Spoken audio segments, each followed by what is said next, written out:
வணக்கம். நான் உங்கள் அன்பான சயின்டிஃபிக் வேதிக் அஸ்ட்ராலஜர் அஸ்ட்ரோரஞ்சி பேசுகிறேன். நல்லது நினைப்போம், நல்லதே நடக்கும். இந்த வீடியோவில் நம்ம என்ன பார்க்க போகிறோம்னா, சிம்ம ராசிக்காரர்களுக்கு 2026 பிப்ரவரி மாதம் எத்தகைய ஒரு மாதமாக பலாபலன்கள் நிறைந்த ஒரு மாதமாக இருக்க போகுதுங்கிறது பார்க்க போகிறோம்.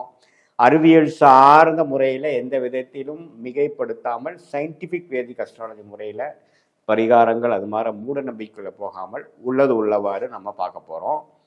இப்போ பாருங்க, ஆண்டு கிரகமாகிய குரு 11ஆம் இடத்திலே சிம்மராசிக்காரர்களுக்கு நீடித்திருக்கிறார் பிப்ரவரி மாதம் முழுவதும். அஸ்தம சனி போய்கொண்டிருக்கிறது சிம்மராசிக்காரர்கள் பிப்ரவரி மாதம் முழுவதும் அந்த பாதிப்பு இருக்க தான் போகுது. அதே சமயத்தில் 7ஆம் இடத்துல ராகும் ராசிக்குள்ள கேதுவும் நீடித்திருக்கிறார். சரி, இப்போ மாத கிரகமாச்சு எப்படி இருக்குன்னு பார்த்தீங்கன்னா, ராஜயோகாதிபதி 6ஆம் இடத்துல வலுக்குது, நல்ல விஷயம். அதே சமயத்தில் சுக்கிரன், புதன், சூரியன் எல்லாமே 6ஆம் இடத்தில் ஒரு பிப்ரவரி முதல் வாரம் வரைக்கும் இருக்காங்க. பிப்ரவரி 2வது வாரத்திலிருந்து பார்த்தீங்கன்னா படிப்படியாக 6லேருந்து 7ஆம் இடத்துக்கு புதன், சுக்கிரன், சூரியன், செவ்வாய் எல்லாமே ராகுவோட சேர்ந்து குருவின் பார்வை பெறுகிறார். ஸோ இதனால என்ன ஆகுதுன்னா, இதுவரை கொஞ்சம் சில விஷயங்கள்லாம் சுமாராக போய் கொண்டு நிறையா டிராவலிங் கொடுத்து கொண்டு இருக்கக்கூடிய அந்த சிம்மராசிக்காரர்களுக்கு கொஞ்சம் சில இவ்வளோ தூரம் நீங்கள் போட்ட எஃபோர்ட்டுக்கு சில பாசிட்டிவான சில விஷயங்கள், ஒரு ஒப்பந்தம், ஒரு கான்ட்ராக்ட், ஒரு சேல்ஸ், ஒரு ப்ரொமோஷன், ஒரு நல்ல சேஞ்சு, ஒரு இம்ப்ரூவ்மெண்ட், அது மாதிரி விஷயங்கள் கிடைக்கக்கூடிய ஒரு அற்புதமான மாதம். குறிப்பாக பிப்ரவரி செகண்ட் வீக்கிலிருந்து 2026 செகண்ட் வீக்கிலிருந்து பிப்ரவரி மாதம் 2வது வாரத்திலிருந்து நல்ல ஒரு அமைப்புகள் காட்டுதுங்க. ஸோ இதில் பார்த்தீங்கன்னா, உங்களுடைய தொழில் முனைவோர், மார்க்கெட்டிங் லைனில் இருக்கிறவங்க, வேலைக்கு போயிட்டுருக்கிறவங்க, வேலைக்கு ட்ரை பண்ணிகிட்ருக்கிறவங்க, அவங்களுக்கு எல்லாமே பார்த்தீங்கன்னா கொஞ்சம் நல்ல டக்குன்னு சில ஆப்பர்ச்சுனிட்டி உங்களை தேடி வரக்கூடிய அமைப்பு, சில வாய்ப்புகள் எதை நீங்கள் எதை நோக்கி நீங்கள் மைண்டு செலுத்தி நீங்கள் முயற்சிகள் செய்து கொண்டு இருந்தீர்களோ அதே அமைப்புகள் உங்களை தேடி வரக்கூடிய அமைப்புகள் உண்டு. அதை நீங்கள் கரெக்டாக யூஸ் பண்ணிக்கணும். அதே சமயத்தில் ராஜயோகாதிபதியாகிய செவ்வாயே 7ஆம் இடத்துல போய் இவனோட பார்க்கறதுனால கொஞ்சம் கோவங்கள், நிதானம் இல்லாத ஒரு தருணங்கள், அது மாதிரி சில விஷயங்கள்லாம் வரக்கூடிய அமைப்புகளும் உண்டு. அதாவது கிளையண்ட்ஸு, கஸ்டமர்ஸ், கொலீக்ஸ், அன்றாட மீட் பண்ணக்கூடிய நபர்கள், நண்பர்கள், அது மாதிரி விஷயத்தில் கொஞ்சம் கோவதாபங்கள்லாம் வந்தாலும் கொஞ்சம் பொறுமையாக போய் வீரத்தை காட்டிலும் விவேகமே பெரிது அப்படிங்கிற மாதிரி அமைப்பில் போனீங்கன்னா நல்லாவே இந்த அஸ்தம சனி தாக்கங்கள் நிறைந்த ஒரு தருணமாக சிம்மராசிக்காரர்களுக்கு அதிக அலைச்சல்கள், நட்பு பாராட்ட முடியாத ஒரு அமைப்பு, குடும்பத்தில் ஒரு நிம்மதியான ஒரு அமைப்பு இல்லாமல் ஒரு மாதிரியாக, அதாவது ஒன்றா ஸ்ட்ரெஸ் அல்லது பண விஷயங்கள் அல்லது உடல் நல விஷயங்கள், உறவுகள் விஷயங்கள், தொழில் விஷயங்கள், நிதி விஷயங்கள், பண விஷயங்கள் எல்லாத்துலேயுமே கொஞ்சம் ஒரு மாதிரியான திருப்தி இல்லாத ஒரு அமைப்பை கொடுக்கக்கூடிய அமைப்பு தான் அஸ்தம சனி. இதில் பெரிய முயற்சிகள், ஒரு பெரிய ரிஸ்க்கு, பெரிய முதலீடு அதெல்லாம் பண்ணக்கூடாது.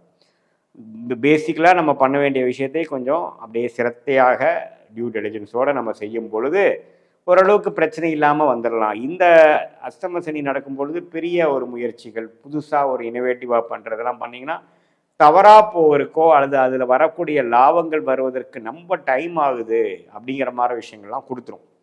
ஸோ அதனால் வீரத்தை காட்டிலும் வேகத்தை காட்டிலும் விவேகமாக பொறுமையாக செல்வீரே. ஆனால் இந்த பிப்ரவரி மாதமும் சில நல்ல வாய்ப்புகள், நல்ல ஒரு சில கனெக்ஷன்ஸ், நல்ல தொடர்புகள், நல்ல ஒரு மேன்மை, வேலையில் இருந்தாலும் சரி, தொழிலாக இருந்தாலும் சரி, கல்யாண விஷயங்கள், வெளிநாடு விஷயங்கள் எல்லாத்துலேயுமே ஓரளவுக்கு பாசிட்டிவாக வரக்கூடிய எல்லா ஏஜ் குரூப்புக்குமே ஓரளவுக்கு அஷ்டம சனி தாக்கத்தில் இருக்கிறவங்களுக்கு ஏதோ கொஞ்சம் சில விஷயங்கள் நடந்ததுராப்பா அப்படிங்கிற மாதிரி ஒரு பாசிட்டிவான ஒரு விஷயங்கள் கொடுக்கக்கூடிய ஒரு மாதமாக சிம்மராசிக்காரர்களுக்கு 2026 மார்ச் மாதம் இருக்குதுங்க.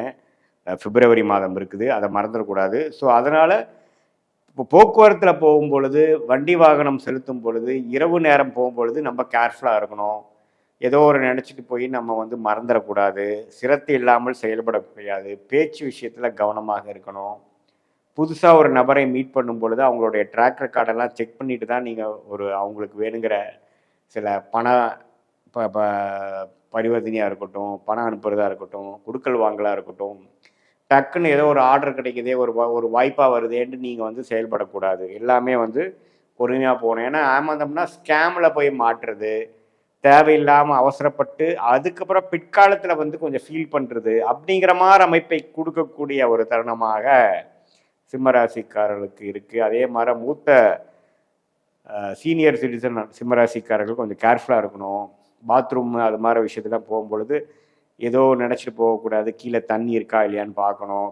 திடீர்னு உங்களை ஏமாறக்கூடிய ஒரு நீங்கள் எதிர்பார்க்காத டைமில் ஏதோ ஒன்று வலிக்கட்டு விழுகிறது, காலில் அடிபடுறது, அது மாதிரி விஷயங்கள்லாம் நடக்கக்கூடியனால நம்மவே கவனமாக பொறுமையாக நம்ம மன உளைச்சல் இல்லாமல் கொஞ்சம் பொறுமையாக தியானம் பண்ணி கொஞ்சம் மெடிடேஷனோட கொஞ்சம் தெளிவோடு இருக்கும் பொழுது வரக்கூடிய ஆபத்துலேருந்து நம்ம தப்பிச்சிக்கக்கூடிய அமைப்புகள் கொடுக்குதுங்க. ஸோ எப்பவுமே மைண்டு கிளியராக வச்சுக்கணும். லேசினஸும் இதே சில காலேஜ் படிக்கிறவங்க இளைய தருணங்கள்லாம் பார்த்தீங்கன்னா கொஞ்சம் கெட்ட விஷயத்துக்குள்ளே போகிறது, தேவையில்லாத சகவாசங்கள், தேவையில்லாத பழக்க வழக்கங்களை கற்றுக்கொள்வது, இது மாதிரி ஒரு தருணத்தை கொடுக்கக்கூடிய ஒரு அமைப்பும் இந்த அஷ்டமசனி சிம்மராசி இளைஞர்களுக்கு கொடுக்கக்கூடிய அமைப்பு இருப்பதனால கொஞ்சம் கவனமாக இருக்கணும். அவங்கள பெற்றோர்கள்லாம் கொஞ்சம் பார்த்துக்கணும், கொஞ்சம் சப்போர்ட் பண்ணணும், கொஞ்சம் கேர்ஃபுல்லாக அவங்கள மானிட்டர் பண்ணணும். அது மாதிரி அமைப்புகள்லாம் கொஞ்சம் இருக்குது. ஸோ அதே மாதிரி பெண்கள், இளைய வயதிய பெண்கள்லாம் பார்த்தீங்கன்னா நீங்கள் வந்து எதிர்பாலனத்தோட பழகும் பொழுது நம்ம அவங்க நம்பிக்கையோட சிலதெல்லாம் பேசிக்கிறது, சிலதெல்லாம் அனுப்புறது, அதெல்லாம் நீங்கள் பண்ணக்கூடாது. நம்ம கேர்ஃபுல்லாக இந்த தருணத்தில் யாரும் நம்பக்கூடாமல் கேர்ஃபுல்லாக இருக்கக்கூடிய அமைப்பாக இருக்குதுங்க. ஏன்னா ராகு 7ஆம் இடத்துல வருகிறார். என்னதான் குருவின் பார்வையில் இருந்தாலும் செவ்வாய், ராகு, புதன், சூரியன் எல்லாம் சேருவது ஒரு வித பாவத்துவத்தை கொடுக்கறதுனால ஏதோ கொஞ்சம் பட்டதுக்கு அப்புறம் தான் கொஞ்சம் தெளிவு வந்ததுங்கிற மாதிரி விஷயம் சில சிம்மராசிக்காரர்களுக்கு கொடுத்துரும். ஸோ அதனால் கொஞ்சம் கேர்ஃபுல்லாக எல்லா விஷயத்தில் இருக்கும் பொழுது நம்ம கொஞ்சம் நல்ல பலன்களை இருந்து தீய பலன்களை அவாய்ட் பண்ணி வரக்கூடிய அமைப்புகள் இருக்குது.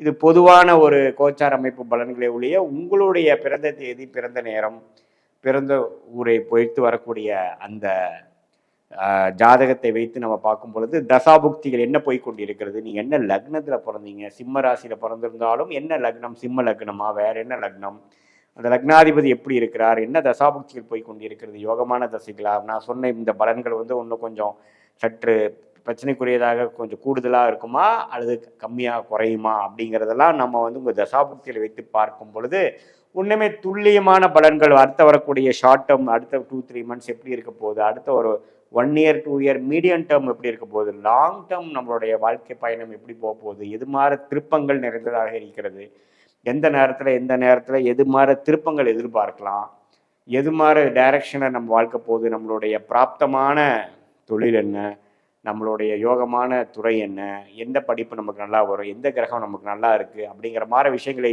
தெரிந்து தேவையில்லாத பண விரயங்கள், சமய விரயங்களை தவிர்த்து நம்மளுடைய பிராப்தத்துக்கு நிகரான முயற்சிகளை அந்தந்த தருணத்தில் செய்து சயின்டிஃபிக் வேதிக் அஸ்ட்ராலஜி முறையில் துல்லியமான பலன்களை தெரிந்து கொண்டு அதன் மூலம் வாழ்க்கையில் எளிதில் வெற்றி பெற முடியும் என்று சொல்ல விரும்புகிறேன். மீண்டும் மற்றொரு காணொலியில் சந்திப்போம்.